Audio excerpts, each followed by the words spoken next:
أنا لوحدي.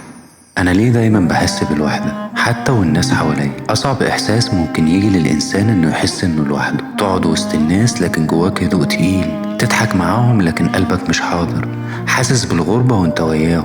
تحس إن محدش فاهمك وإنك شايل كل حاجة لوحدك. بس الحقيقة مش كل إحساس بتحسه بيبقى حقيقة.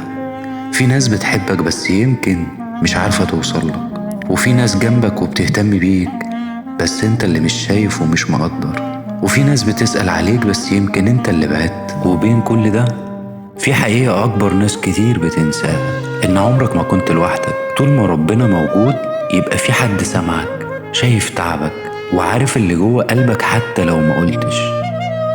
لو حسيت إنك يوم لوحدك افتكر بس الحقيقة دي، يمكن الناس تبعد لكن ربنا عمره ما يبعد. الوحدة إحساس لكن الإيمان بيكسرها. خليك عندك يقين في ربنا وإيمان قوي إن ربنا عمره ما يسيبك لوحدك.